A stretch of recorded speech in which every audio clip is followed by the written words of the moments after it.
Greetings, unsettled souls, and welcome to The Correct Views. Sam I.B. Gangi doing political commentary for the Media Speaks, and thank you for listening. Some people say they're listening, and I can make sure they're not. That doesn't make any sense to any of you, by the way.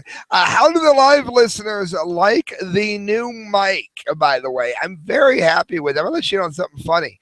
I found the mic at like Goodwill, and it's rated really high. This is like, I looked it up online. It's like a $50 mic setup, and it was at Goodwill. You can't beat it. That's how your money's being spent. So donate to the correct views at hotmail.com. If you're new to the show, by the way, the high def, and that would be, I'm gonna make a bunch of noise. The mic right here, the really nice mic. The high def here, that's you over there. Low def, you're the ones hearing this mic, and low def are mostly the people who listen live. So welcome to my live listeners. If you're not listening live, go to youtube.com/thecorrectviews and listen to it in high def. Friends, I gave a 420 update yesterday. How many of you know the fictional character that we have on this show, Buddy Puff? Buddy Puff, if you will, is one of the many fictional characters of the show, and he gave a 420 update yesterday. Well, we're not going to play around today. We're actually going to do real marijuana, 420, cannabis, whatever you want to say. Real news. We're not going to use Buddy Puff. We're actually just going to go ahead and do the news as we normally do. Because, guys, while I like to joke, I like everyone here listening to the humor and the joking of the show. And Christelle and I have historically worked very hard to make it happen. Marijuana is an issue that applies whether or not you are in favor of smoking marijuana or not in favor of smoking marijuana. The point is, that is a decision that does not involve the federal government. It's between that person, God, and nobody else. Well, we're going to get into some news about how this matters to you and how this affects the way you perceive it and the way your tax dollars are used to prosecute it. How's that? This is from QZ.com. The marijuana industry's newest customers are, yo, man, it must be a lot of gangsters in the hood. No, it's the sick and elderly dogs. That's right. These are your new enemies. These are the people breaking the law. These are the evil people of our time. The day before a scheduled vet appointment to euthanize her dog, Wendy Mansfield decided to try one last resort to alleviate the chronic pain of her 15-year-old Labrador mix. Cookies are from a marijuana dispensary made specifically for ailing dogs. Her and her dog should both be shot. They are traitors to the state and they are evil. I think you should kill them both slowly. Not really. Kelly, a mild-mannered 80-pound rescue, was never much of a complainer, but she often licked her paws, which of course is an obvious sign of pain, accompanied by bouts of coughing because she was shedding fur that got into her throat, of course, from licking her paws. One cookie, though, and 20 minutes later, the licking suddenly stopped. Well, that means the dog should be shot because it is abusing marijuana laws. Seeing this Mansfield, who lives in Fort Bragg, California, gave her dog a second cookie and then a third. Kelly, who had been listless and depressed, got up to drink some water and walked outside, something she hadn't been able to do recently without groaning or obvious signs of pain. Mansfield then called the vet to cancel her appointment, and that was 3 weeks ago. She got 3 more weeks with her dog, even if it was to keel over immediately. Never in my wildest dreams have I anticipated this, she tells Quartz, that is QZ.com. It brought my dog back. With marijuana flourishing into a big business in the U.S., now I'm fixing my mic that I tried to show you and I've now disheveled. A new segment of the market, Christelle is shaking her head, a new segment of the market catering to aging and ailing pets has been growing under the radar. The legal weed market raked in $2.7 billion in revenue in 2014. That is legal, perfectly allowed to do. And one estimate by the ArcView Group, a network that connects investors with cannabis startups, projects the industry, to top $10 billion in sales, with a link to show you how by 2018. The pet pot market is treading on new territory, however. The legal gray area is posing challenges for companies that want to market and distribute cannabis-derived products for animals. There is also insufficient scientific backing and industry guidelines. Still, that's not deterring desperate pet owners like Mansfield or keeping investors from getting on board. Let me paraphrase that for you.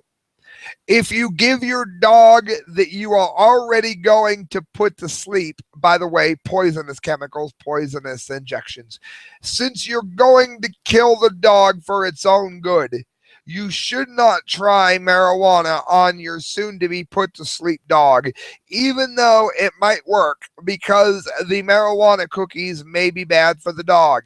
Never mind the fact that it's going to guaranteedly be bad for the dog if you inject it and kill it. What the I'm going to say it. If you don't like swearing, pause in 3, 2, 1. What the fuck? That makes no sense at all. All right, turn your volume back up. I'm done swearing. The FDA is watching. The special cookies given to Cali were produced by Auntie Dolores. There's a link for it. An Oakland-based maker of edible marijuana goods, including caramel corn, cheese crackers, and savory pretzels, a bestseller. The 7-year-old company launched its pet treat line, Treatables, about a year ago. No, the best thing to do is immediately kill your animal and don't ever give it a chance. Unlike its edibles for humans, Treatables products, which are sold in dispensaries, aren't made from marijuana, but from hemp, the stem of the cannabis plant that is low in the psychoactive component THC, which produces that feeling of getting high. Now, anybody who has ever made anything enjoyable on 420, be they brownies, cookies, or perhaps peanut butter, you've used stems before, and you know that it does its job nicely. But you would have to save your stems for a whole year to be able to get high off of your stems if you put them into fudge. And I won't tell you how I know that. Hemp, however, does contain cannabinol or CBD, a chemical compound that alleviates pain, and that means it makes you stop hurting without using pharmaceuticals. The U.S. government also defines hemp as cannabis, not necessarily the stem that measures less than 0.3% in THC, a threshold that allows its movement across state lines. Most companies making cannabis-derived pet products choose to use hemp because the federal government still classifies marijuana as a Schedule I substance, as a link, defined as drugs with no currently accepted medical use and a high potential of abuse. Now let me pause here, because this is why you listen to the correct views. You want the facts given to you from somebody that can prove it, right? Well, I'm going to prove something right here. Hemp Oil Girl. Look up Hemp Oil Girl, The Media Speaks. You'll find us on YouTube. Hemp Oil Girl was supposed to be dead a long time ago, but she started using hemp oil made a certain way, which you can find on her page, that has stopped the rapid progress of her illness. She's supposed to be dead like 2 years ago, 3 years ago by now, maybe. One of the most brave human being that I've ever interviewed is Hemp Oil Girl. Literally, I sat there with like almost tears in my eyes after experiencing the passion and bravery of spirit that this girl possessed. Well, because she's now starting to go downhill, there are people saying that marijuana, THC, cannabis, weed, pot, whatever you want to call it, it doesn't work or she wouldn't be dying. Do you not see that it has given her a life, and not just a life living in the nursing home on a freaking IV tree, given her a life for the last 3 or 4 years? She still isn't on an IV tree, and she isn't any closer to dying than anybody else said that she was. The tumor has simply gotten, I think, I might be wrong, hopefully it's regressed, a little bit bigger. If she had not used hemp oil, she would already be dead. Well, Sam, you're just a long-haired freak in a hat, and I don't believe you. Contact Hemp Oil Girl. She'll verify my story. So don't tell me it doesn't work. I've spoken to somebody that it's worked for. Don't question me. I know what I'm talking about. Currently, 23 states and the District of Columbia have medical marijuana laws. But as it stands, veterinarians aren't empowered to prescribe cannabis to pets. No, but they can put them to sleep without trying it. That's wonderful. That could change soon. It says Nevada is currently debating a bill that would allow people to obtain medical marijuana for their pets with the vet's approval. How very nice of them.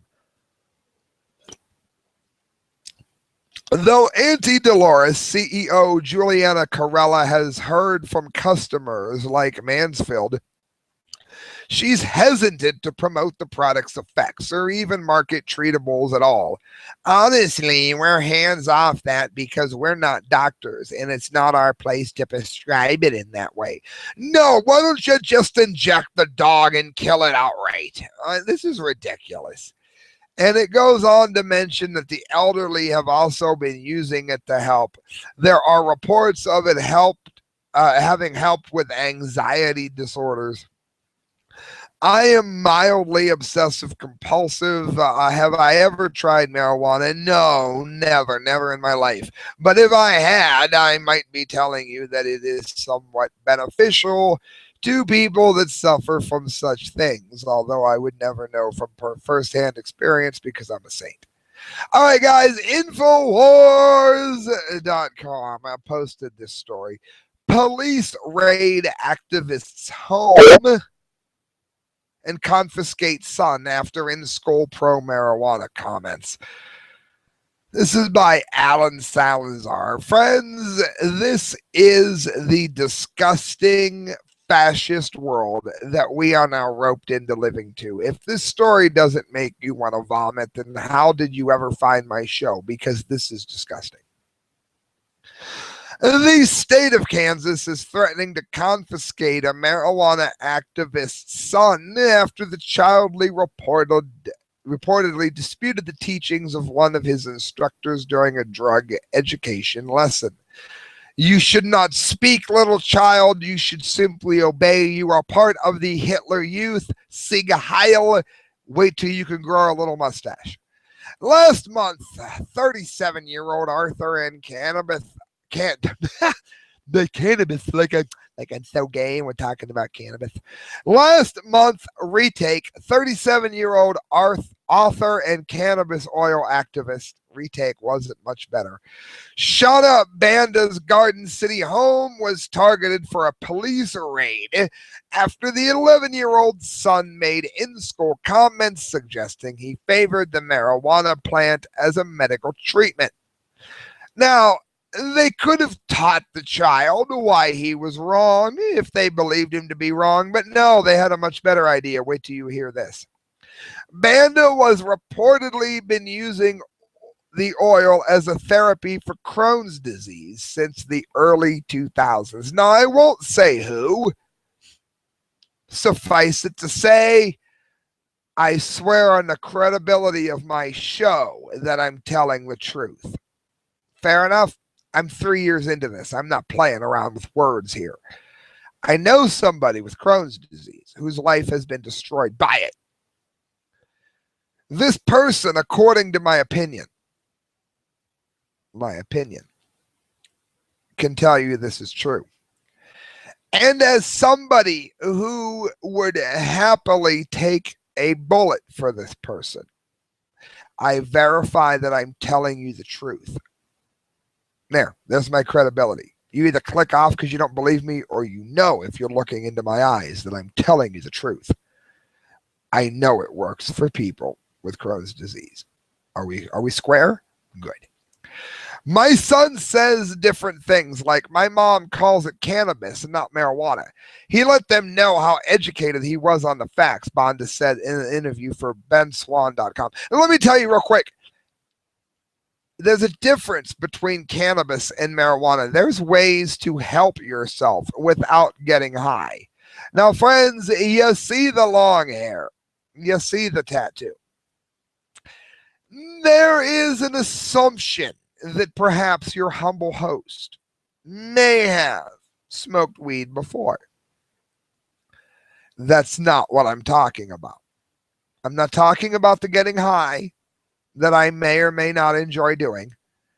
I am talking about something that goes way beyond what I've ever had to do. And I hope God never makes me have to do this, because I've never once had to do it. Marijuana, cannabis, THC, stems, whatever, are helping people with real medical issues that have nothing to do with getting high.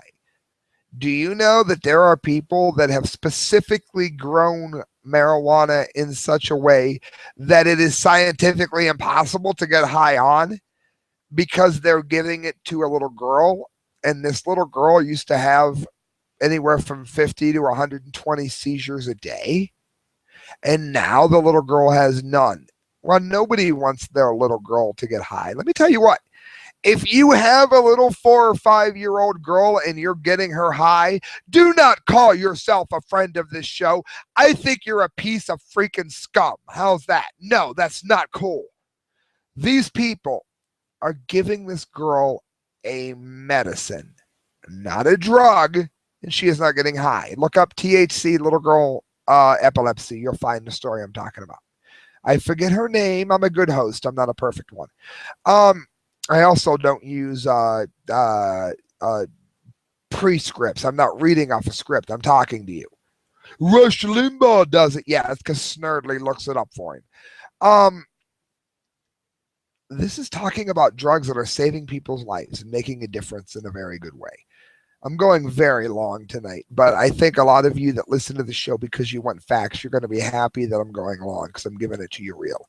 It says they had that drug education class at school that was just conducted by the counselors. They pulled my son out of school at about 1:40 in the afternoon and interrogated him. Police showed up at the house at 3. I let them know that they weren't allowed in my house without a warrant. That is a very good thing to do, and all of you should do exactly that if it ever happens to you. I didn't believe you could get a warrant off of something but a child says in school, she said.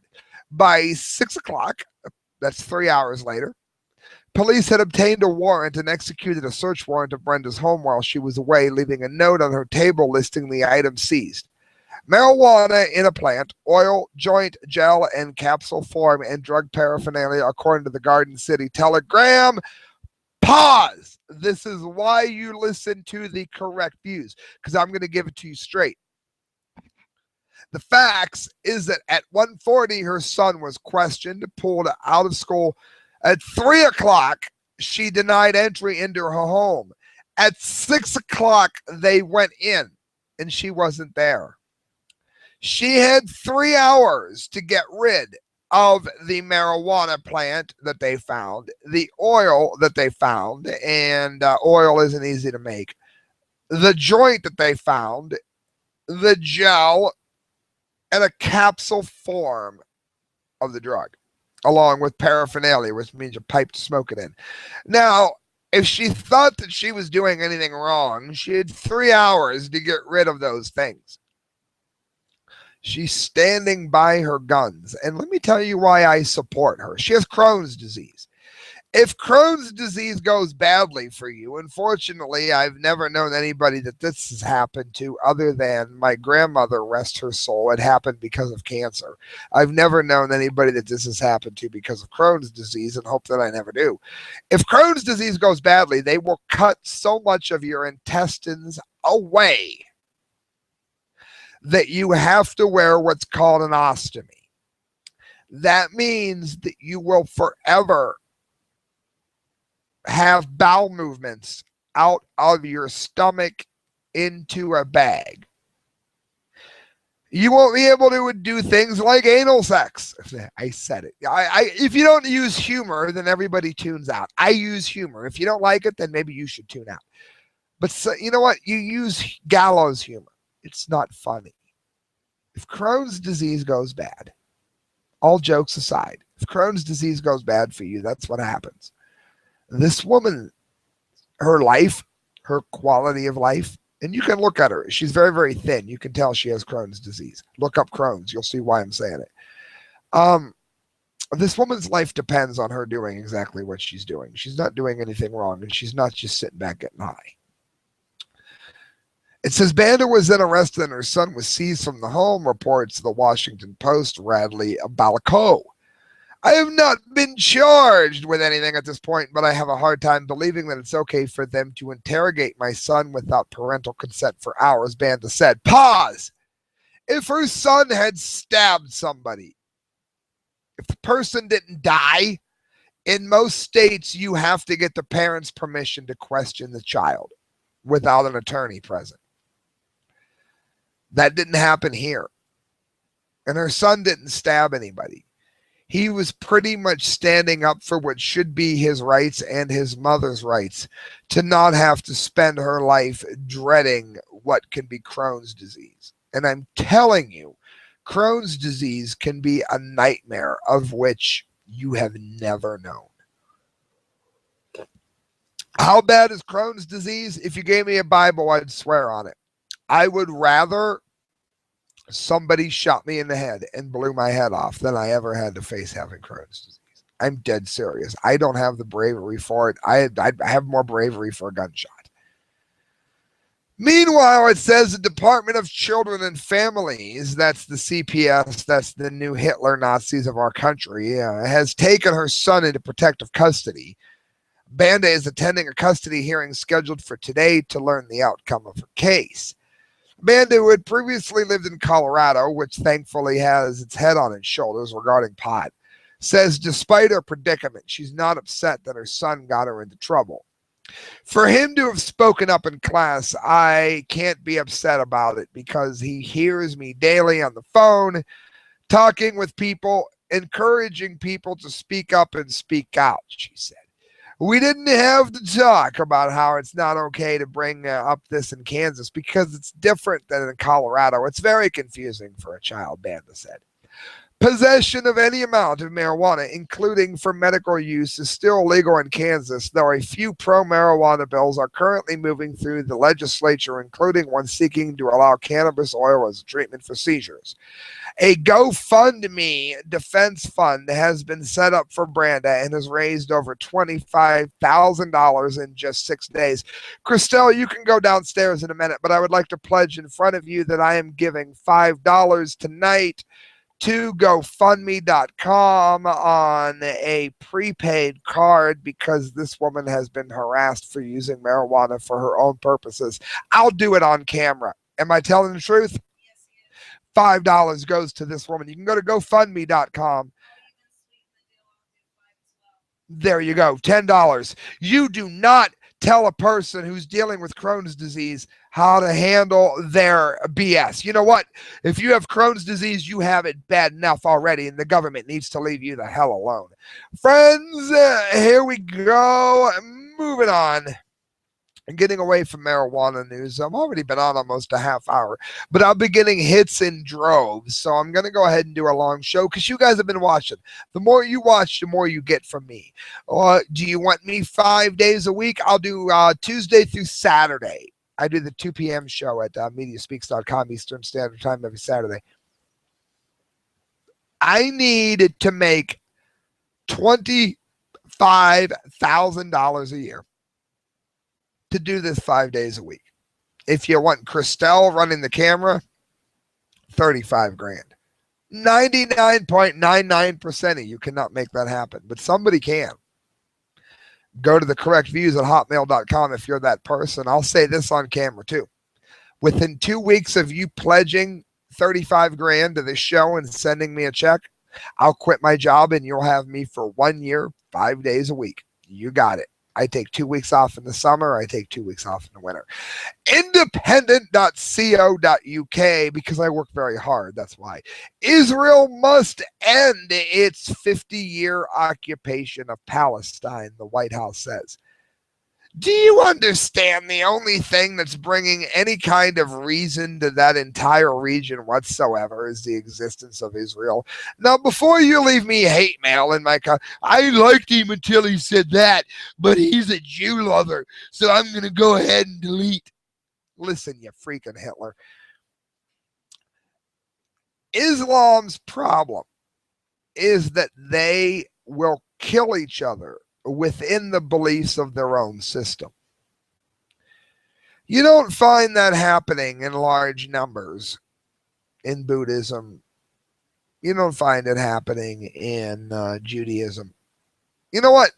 I'll be fair. You don't find it happening in Satanism. I have a lot of friends that are Satanists. I'm in a goth band, okay? My band is Passing Time. Low deaf people already know that because of the lower third. I'm in a goth band, okay? I write about dreary, dark things that I need to get out of my soul so that they don't stay in me and darken me. While I am not satanic, I'm actually Christian, believe Christ rose from the grave, and believe it happily, so I can prove it. I have no problem with Satanists. Satanists don't bother me. I have a lot of friends that are Satanists. Mike Spike, if you're listening to this, leave a comment. He's got like a blasphemous Last Supper on his chest, and he's proud of it. You know what? When I'm in a mosh pit at a death metal concert and everybody's satanic and I'm shoving people and they're shoving me, when I fall down, Joe Satanist with an inverted cross on his chest lifts his arm down to pick me up so I don't get trampled. Those of you that don't know what a mosh pit is have no earthly idea what the hell I'm talking about. When Joe Satanist falls on the ground, I lift him up so he doesn't get trampled. We don't have this problem here, so we don't understand it when it goes into other religions. But Islam is a religion that would do everything it could to make sure that anybody that disagreed with its faction of Islam got trampled to death. Am I speaking about all Islamists? No, but you get the analogy. They don't work like we do over there. If you are the wrong kind of Islam, then you are as good as deserving to have your head cut the hell off. This is terrible. Independent.co.uk. Israel must end its 50-year occupation of the Palestine territory. Barack Obama's White House has said, thus guaranteeing that all the Jews get run into the sea. And before any of you boneheads call me a Zionist, I am not a Zionist. I do not like Zionism. I think it's a huge problem. I'm talking about Judaism. Zionists need to be run out of the country the same way that Barack Obama and Hillary Clinton and most of the left needs to run out of ours. Okay, so I'm not blind to what's going on here. I don't think anybody should be harassed for any religion. It says in a speech on Monday, as I continue here, the White House Chief of Staff Dennis McDonough called into question the Israeli government's commitment to finding a peaceful solution to the Middle East conflict.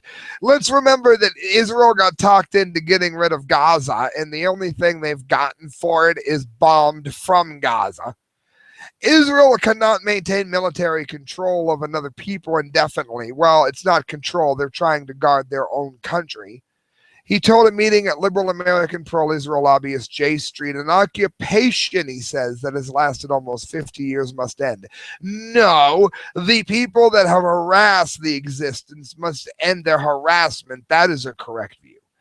Mr. McDonough, the most senior official in the U.S. president's team, has highly critical of earlier comments made by Israel's Prime Minister Benjamin Netanyahu, in which the country's leader indicated that he was not interested in working towards Palestinian sovereignty.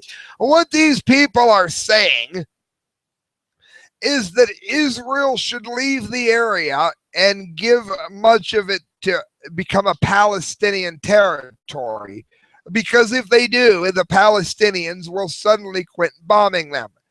That's the same promise that they were given about Gaza. And what happened in Gaza?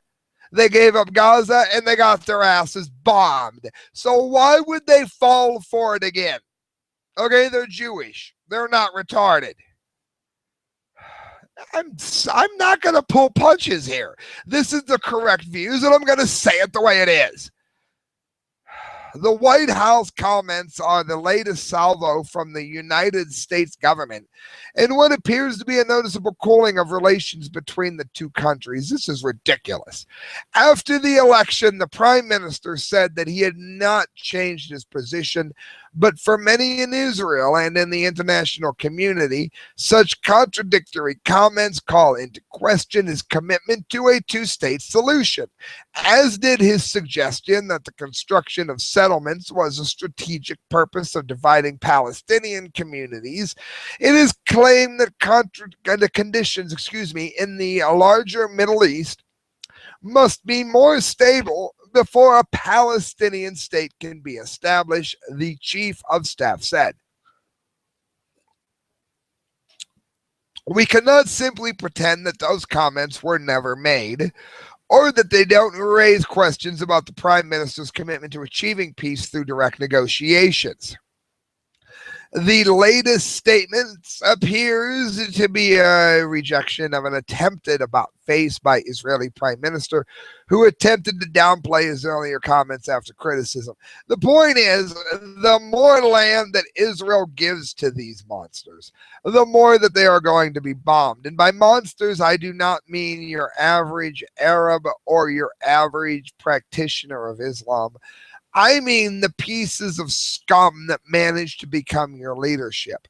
And I do not pretend that it's any different here. We have Christians here who are the worst Christians ever. Am I the worst Christian ever? I used to think I was, until I saw some of our leaders. Barack Obama claims to be Christian. The Westboro Baptist Church, who really isn't a leader, they claim to be Christians. I get it. Christians, I'm speaking to you and me. We're being scammed. Jews, if you let Islam do this, you're out of your damn mind. Jews, you need to get rid of your Zionistic ways, because you are part of the problem, because Zionists are not Jews. Zionists in large part are filth.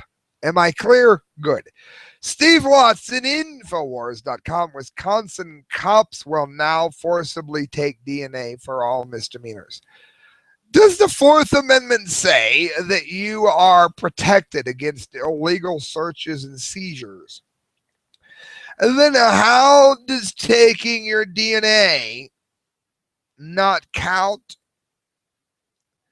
I was in a relationship once where the person I was with was going to college, and they had taken a science course that allowed them to get their DNA in a little bottle. Now, I know a lot of you think that Angelina Jolie is creepy because she did this. I think Angelina Jolie is a piece of crap because of what she did to Billy Bob for no reason. But I don't think she was weird for wearing the DNA around her neck. When the person I was with gave me her DNA on a in a little jar because she got it out of her science class. I was touched and I wore it. Unfortunately, I took it off when I was taking a bath to protect it, and a bathroom door was opened by said person, by the way, and they broke the DNA. My point being, it's a very personal thing. Now, you can think I'm a freak. You can think Angelina Jolie is a freak. I'm half a freak. She's a nutcase, just to be clear. But you can think whatever you want. It's very personal for those of us that cherish such things. Well, isn't the Fourth Amendment written to protect such things? I don't care if you want to give your DNA to the first person that walks down the street. That's your God-given right. But that is, in fact, an illegal search and seizure if somebody demands it of you. It's a non-sexual rape is what it is. It says, in a precedent-setting move beginning April, cops in Wisconsin, that is April now, will not only take DNA samples from felons, but will collect and record samples of all criminal misdemeanor convictions. A misdemeanor could be jaywalking. This is not grounds to break the Fourth Amendment. Read it. It's called the Constitution. I've been listening to Usher, man, and I don't know what the Constitution is. You should probably read it. A local Fox affiliate link carries the story noting that the number of DNA samples collected each year is set to increase to an estimated 60,000. Currently, 10,000 to 12,000 samples per year are taken from felons. A felon is a little bit different. The justification, police claim, is that hundreds of thousands of unsolved crimes could be solved by taking everyone's DNA. Friends, if you cannot tell that this is a slippery slope on the way to hell, where they can take your DNA for anything just to prove that you didn't do something, then there's something wrong with you. Okay, there's something wrong with you. Now, a lot of people have skeletons in their closet forever. For instance, I should say, my love of THC. Do I smoke weed? You know what? I'm going to do it. I'm going to do it. Yes, I do. How's that? I do. I just said it. There you go. I do. But Sam, you said you wanted to be elected to public office. And Christelle thought I was calling for her. What's funny is the way the studio's set up is if you don't bang on something, then there's no way for the person in the other room who's watching to tell. Okay, I smoke weed. Well, Sam, you wanted to run for fill in the blank. I am going to run for something someday. I'm either going to win or lose. And I've always said the same thing. When I'm working for you, the taxpayer, I will obey all of the laws that I have to obey while doing so. I work for me right now. The government cannot tell me whether or not I can smoke weed or not. If they think they can go to hell. Did I say that on air? Yes, I said it on air because I'm not working for you, the taxpayer, right now. And that's how I've always said it. And if you think, well, I'm not going to vote for you, you just admitted you smoked weed. Yeah, I smoke weed. Guess what? Barack Obama admitted he smoked coke and you voted for him, you freaking moron. Friends, you're listening to The Correct View. Sam I. Gangi reporting for themediaspeaks.com. I told you I was going to be real. I told you I was going to bring it today. Well, I'm going to be even more real. If people don't help you with your show, you don't have a show. So what you try to do is you try to pick sponsors that you believe in so that you never have to push anything that you don't believe in. Well, I believe in stickerjunkie.com. Let me tell you, want to know why? Because D-Lake's my friend? No, D-Lake is my friend. That doesn't mean he knows how to make a damn sticker. Well, it's because he owns Sticker Junkie. Yeah, that might be it.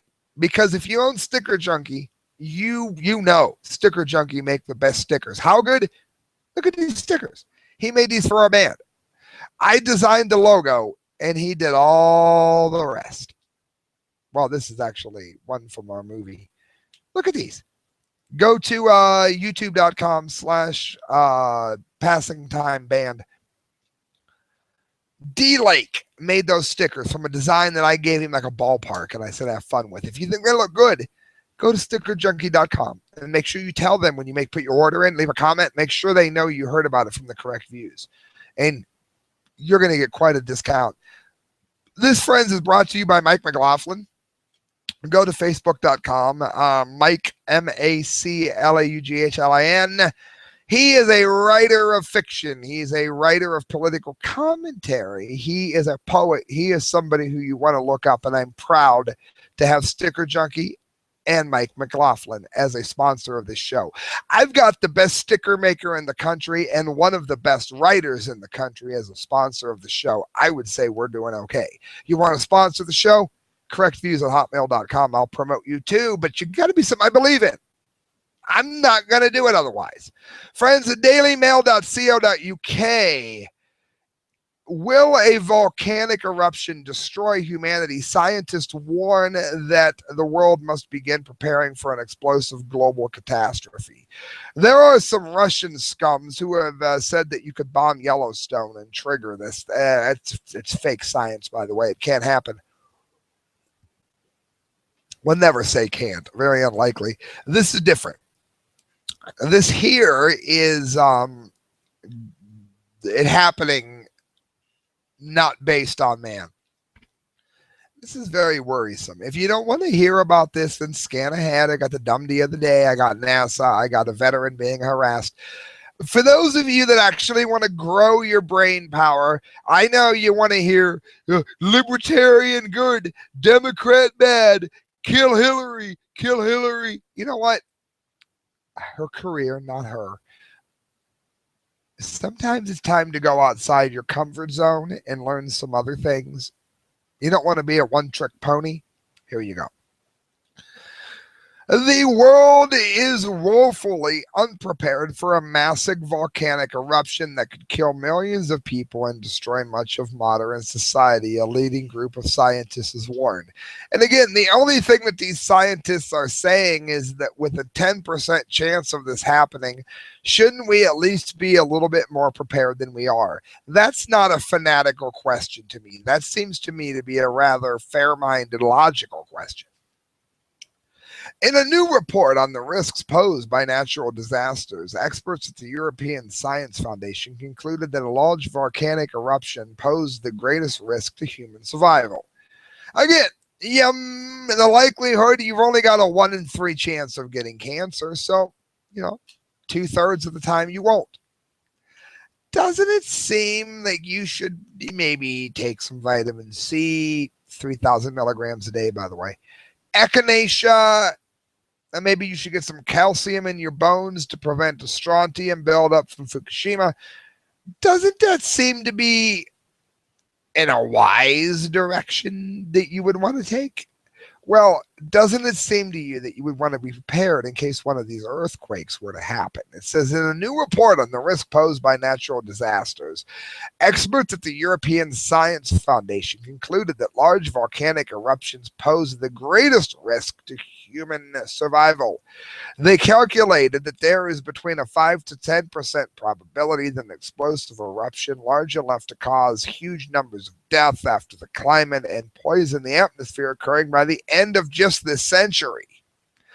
Such an eruption would be similar to the size of the explosion of Tambora on Sumbawa, Indonesia in 1815, which killed 100,000 people. There is between a 5 and 10% chance, which isn't the majority for you Usher fans, that 100,000 people could die. When you're dealing with those kind of numbers that are so high, with at least an arguable number like 10%, it might be wise to use the thinking part of your brain and pay attention here. The ash cloud thrown out from this eruption reached more than 26 miles into the atmosphere and triggered temperature changes that led to widespread famine and epidemics. A lot of you don't know that it wasn't the meteor that hit the planet that stopped the dinosaurs from being able to live. It was the meteor hitting the planet, and the plume of dirt and debris and earth that blocked out the sun, and once the planet turned, moved it over the whole planet, that cooled the planet by many, many degrees and led to the death of dinosaurs. Well, guess what? That could happen to us, and not just by meteors, but by volcanic eruptions. And a lot of the deaths, not all the deaths, most people, guess what? You're still screwed. I ain't going to lie to you. You're still screwed. Many people, however, could be saved by being a little bit more prepared than we are. It says the summer following the Tambora eruption is known as the year without summer. The scientists warn, however, that rising population levels, by the way, if you don't have summer, you can't grow food, you starve to death the next year. An increasing reliance on global travel could mean the impacts of a similar eruption could be far more severe. Writing in their report, there's a link, Extreme Geohazards, Reducing the Disaster Risk and Increasing Resilience. The experts warn that there needs to be an international response to prepare for such a disaster and to monitor similar events. They estimate that it could cost between 340, who cares what the euro is, $500 million and $3.5 billion a year to increase the level of monitoring for catastrophic volcano eruptions. But the benefits that an early warning could give would lead to tens of thousands of times greater. In other words, is your life worth 500 million or 3.5 billion? The life of your kids, the life of your loved ones, the life of the person that you're going to go to sleep with beside tonight? I know for some of you, you don't really care about the person that you're going to sleep with beside tonight. You're going to leave. You don't really care about him anyway. But for those of you that do, you know what? We could save a lot of lives by being just a little bit more prepared. And again, we can't save all of you. If this goes off, a lot of you are doomed. Says the report states that although in the last few decades earthquakes have been the main cause of fatalities and damage, the main global risk is large volcanic eruptions that are less frequent but far more impactful than the largest earthquakes due to their far-reaching effects on climate, food security, transportation, and supply chains. These events have the potential to trigger global disaster and catastrophe. The cost of response and the ability to respond to these events is beyond the financial and political capabilities of any individual country. In other words, no one country, even America printing money, could pay for it. An international global political response will be required where science has a unique and the key role is preparation, response, and mitigation. In other words, the UN is wrong to focus on what they're focusing on now, which is ISIS. The report, which was presented, not really, at the General Assembly of the European Geosciences Union, Vienna, on Tuesday, examines the main geohazards facing the world, including earthquakes, drought, asteroid strikes, floods, tsunamis, hurricanes, avalanches, and that we're big on that one, and wildfires. In other words, they're trying to say that there needs to be more time, more effort, and more money spent on something that could really, really wipe all of us out. And that would be an explosion of one of these mega volcanoes. Go to the dailymail.co.uk, look up volcano for more on that. The show has already gone long. But I think I've proved my point here. The money is not being spent in the direction that it needs to be spent in.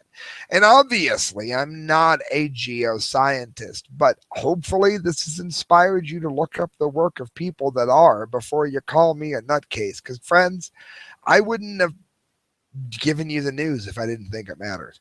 ca.news.yahoo, NASA probe nearing close encounter with unexplored Pluto. Man, I don't really care about the science. Well, we got gun news, we got veteran news, we got cancer news, we got a whole lot of stuff coming up. But a lot of you like the science stuff. I'm getting a lot of emails on it. And if you just let your mind grow beyond the latest Kesha song for just 10 minutes, I think you'll really like this. So please listen. The first spacecraft to visit distant Pluto. Remember that? My very educated mother just served us 9 pizza pies. I remember that. It meant that the order of the planets, Pluto was last, pizza pies. It was last, and it was truncated to that of a dwarf planet, which many of us in the scientific community have disagreed with. Mainly because we knew about Pluto in the days of the Aztecs. This is very interesting, and I think you're going to want to hear it. It says, again, the first spacecraft to visit distant Pluto, a dwarf planet in the solar system's frozen backyard, is still 3 months away from a close encounter, but already is viewing range, and newly released photos show. The New Horizons probe blasted off from Florida in January of 2006 for a 3 billion mile journey to the Kuiper Belt region of the solar system located beyond Neptune. Now, how many of you in 2006 were like, man, I don't care about 2015, man. That's a waste of money. Well, guess what? It's 2015, and we did exactly what that money said we were going to do. We're about to see Pluto, friends. That's your tax dollars well spent, in my opinion.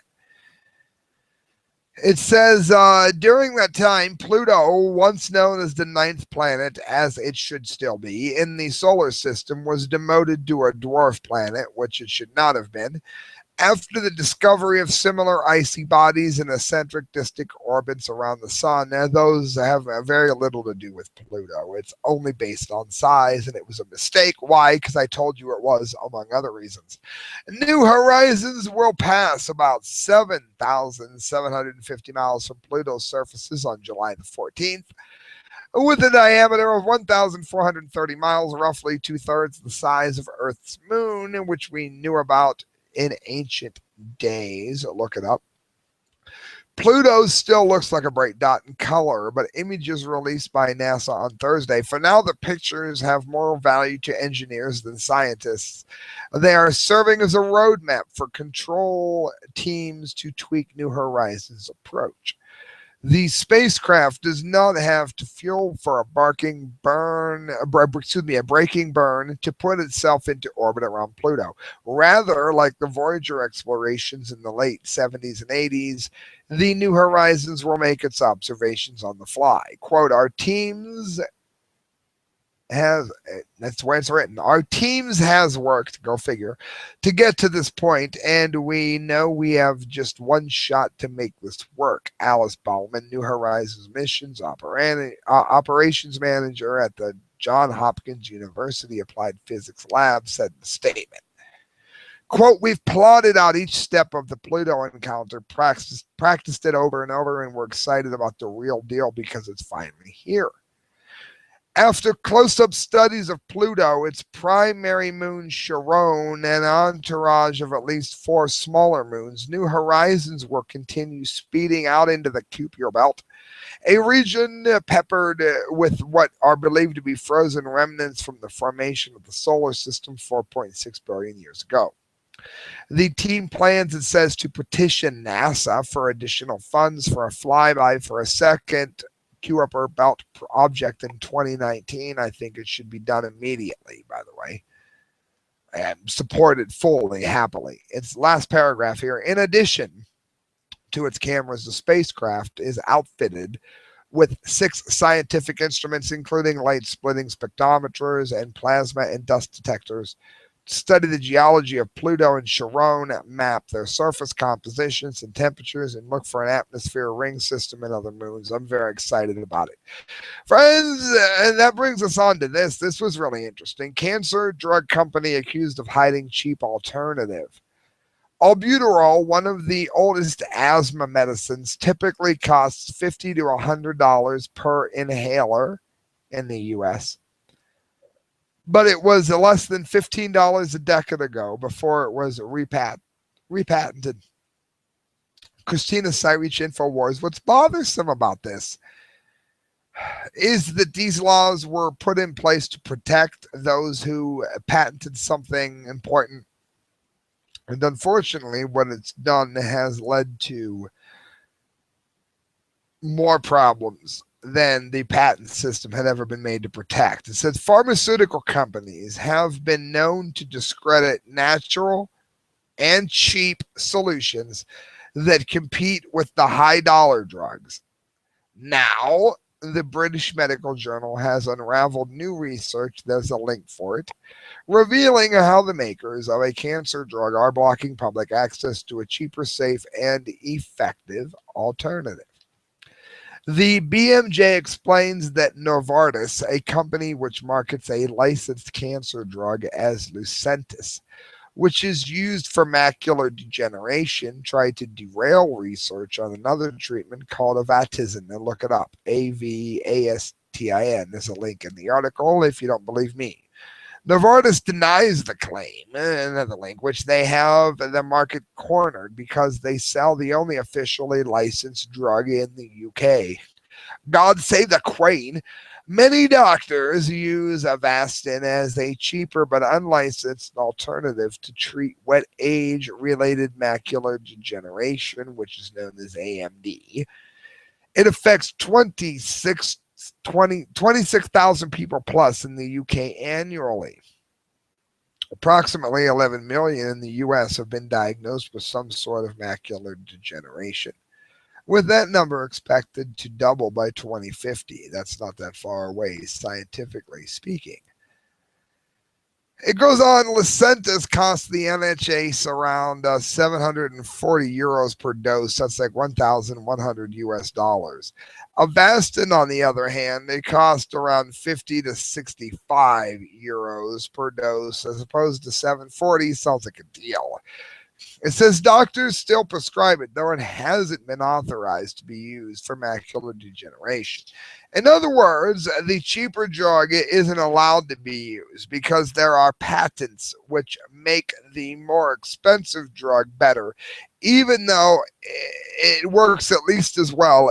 At worst, it works inferior. The better drug in many instances is Avastin, and that is why patents and copyrights and all of that lead in a very bad direction. It leads to people dying of cancer that shouldn't. Who? Well, like I just said, about 26,000 people have to depend on this research. And that would matter to you if your loved one was one of them. God forbid if it was you. ABCActionNews.com brings us to the dum-de-dum-de-dum-de of the day. Veteran says that he was repeatedly put on hold by the Veteran Suicide Hotline. There have been jokes about suicide hotlines putting people on hold since I was a child. Christelle, if you ever need to call a suicide hotline, what would you expect?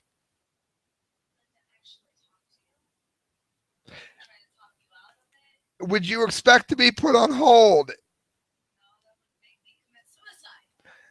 He put himself in danger, it says, to protect our country, but when he needed help to save his own life, all he got was a recorded message. Ted Coran was thinking about committing suicide Saturday night. He reached out to the VA and Veteran Suicide Hotline for help, but said he couldn't get any help until after he was reportedly and repeatedly put on hold for up to 10 minutes at a time. Miss Christelle, I think I might have messed up. This is one that maybe should have been in the dunce cap of the month. His case is just the latest I-team that has been exposing for months now. When the Veterans Crisis Hotline was first set up in the VA in 2007, it averaged 60 calls a day on 4 manned phone lines. Now, 52 operators at a time filled about 1,000 calls a day. Christelle, can 52 people take care of 1,000 bad calls a day? Well, it says it can. And now it says it's not always even enough to keep some veteran on the verge of suicide from being placed on hold. My wife and I saved them, and they saved me, Tom Coran said. He said the 60 rescue animals he cares for are the only reason that he's even here today. In other words, he's alive because of animals, not because of what the VA did. Late Saturday night, he had an emotional breakdown. I was missing my wife, he said. Karan's wife, Karen, died of cancer 6 months ago, and he was so depressed that he considered ending it all. That may have been maybe because she wasn't allowed to use THC. It says, I went to the only place that I knew that I had available to me, and that was the VA, Karan said. The U.S. Air Force veteran first called James Haley VA Center, that's where you can call and complain, in Tampa, where a recording gave him the 800 number to the hotline. Karan said he was placed on hold for up to 10 minutes. He may have been holding a gun in his mouth, for crying out loud. I had to sit there patiently in emotional distress and tears or wanting to give up, desperately needing someone to talk to, Karan said. Karan said he hung up and redialed the number 2 more times. They had me on the verge of saying to hell with it, he said. Karan said he actually reached a counselor. She did very little to even comfort him when she finally talked to him and took him off hold. A Scripps national investigation recently uncovered that calls to the Veterans Hotline often overloaded the system, and he had to be rerouted to other call centers while vet calls were placed on hold. In other words, they don't have enough people to help, so they keep passing you around as if the only thing you were calling about was the fact that your internet went out, not that you're about to blow your head off because of travesties you saw with crazy imams raping women in a war that you were sent to.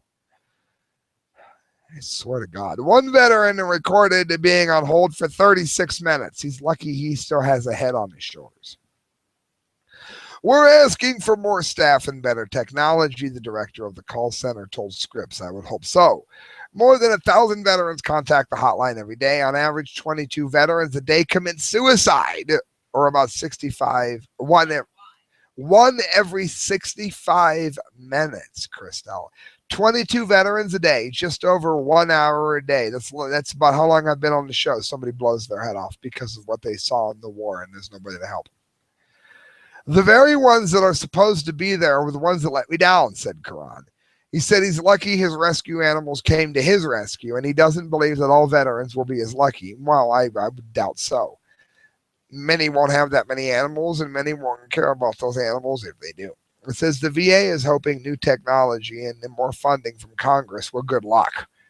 Will allow them to fix all of the problems at the hotline within the next 6 months. Yeah, Congress will swoop in like the Batman and save you in the next 6 months. Friends, this is bad. That's what an I-team investigation. They'll look into whatever you need them to if you contact them. Friends, you're listening to the Correct Views. Sam I.B. Gangi signing off. Do me a favor. Go to themediaspeaks.com. Look up the work of Kyle, Court, D-Like, and myself. You will be happy that you did. Also, make sure you go to Change Transportation if you're within 50 to, 100 miles of Canton, Ohio. Look up the rates they're going to give you based on what your local cab company will give you, and you'll be wanting to roll with Change Transportation. Good night, friends. God bless.